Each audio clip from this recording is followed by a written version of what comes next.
మాతృభాషా దినోత్సవం సందర్భంగా కాకినాడ ఆదికవి నన్నయ్య విశ్వవిద్యాలయం ఎంఎస్ఎన్ క్యాంపస్లో గిడుగు వెంకట రామ్మూర్తి పంతులు జయంతి మరియు జాతీయ క్రీడా దినోత్సవం సందర్భంగా హాకీ మాంత్రికుడు మేజర్ ధ్యాన్ చంద్ జయంతిని ఘనంగా నిర్వహించారు.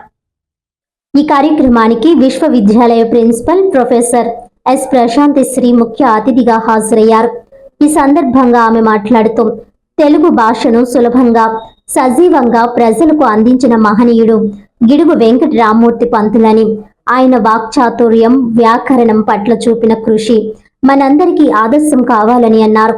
మాతృభాష మన ఆలోచనలకు సాంస్కృతిక విలువలకు బలమైన ఆధారమని పేర్కొన్నారు. అదేవిధంగా మేజర్ ధ్యాన్ చంద్ కృషి గురించి ప్రస్తావిస్తూ హాకీ మైదానంలో ఆయన చూపిన ప్రతిభ, క్రమశిక్షణ, పట్టుదల భారత క్రీడా కీర్తిని ప్రపంచ వ్యాప్తంగా నిలబెట్టింది. విద్యార్థులు ఆయన జీవితంలో స్ఫూర్తి పొందాలని సూచించారు.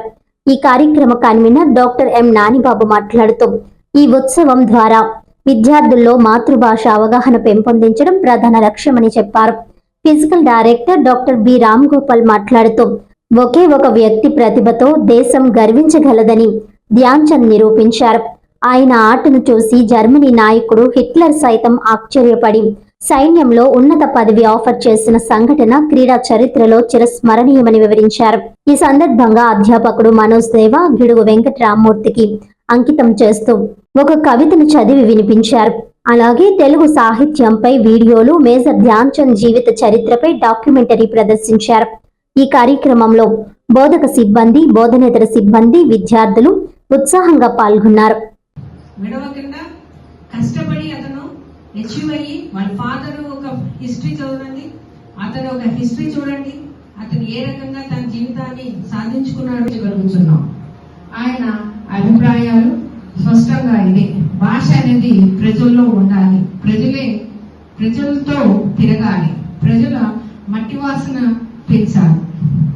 ప్రియమైన విద్యార్థులారా, మన భవిష్యత్ మీ చేతుల్లోనే ఉంటుంది. మనం ఎంత ఆధునిక సాంకేతికాలు అంగీకరించినా మన తల్లి భాషను మర్చిపోకూడదు.